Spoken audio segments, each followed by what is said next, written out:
Hey YouTube, it's been a while, but I am back with another video. Alright, let's talk about audio. So recently I picked up these. They're the Skullcandy Jib wireless headphones. The label on the front says that they're the PC Magazine editor's choice, and they boast up to 6 hours of battery life. It contains an inline microphone, and it has a 2-year warranty.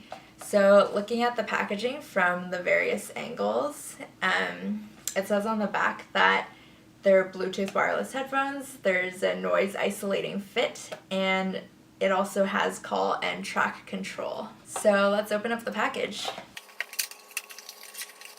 So it comes with 2 replacement rubber bits in a slightly smaller size, and there's also a charging cord, which is super short. We also have an instruction booklet, so the instructions are a little hard to decipher. There isn't a lot of explanatory text.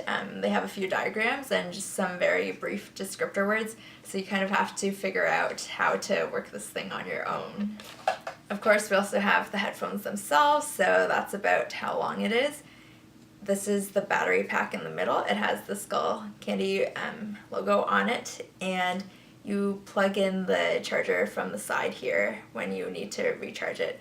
This is presumably the microphone and the trackpad, and the earbuds are labeled left and right in really small font on the back of each earbud, so you can figure out which one goes in which ear. Although I picked up the blue ones, they do come in other colors. I believe you can pick these up in black or red as well. So I've tried these out a little bit so far, and to be honest, they're alright, but they're not great.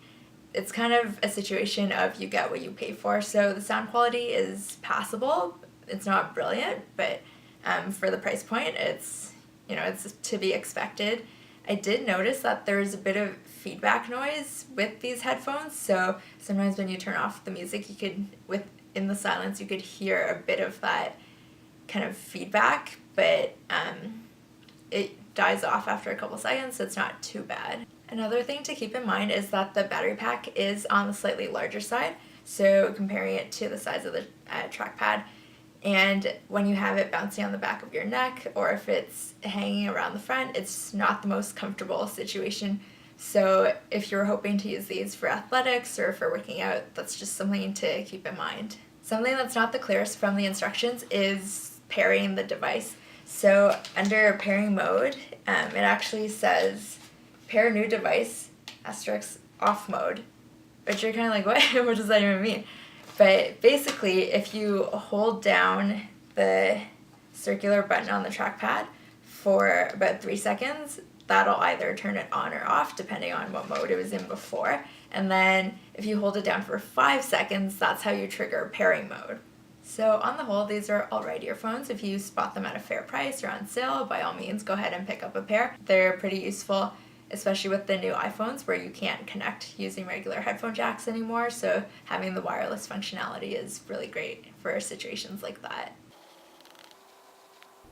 Thanks for watching. Catch you next time.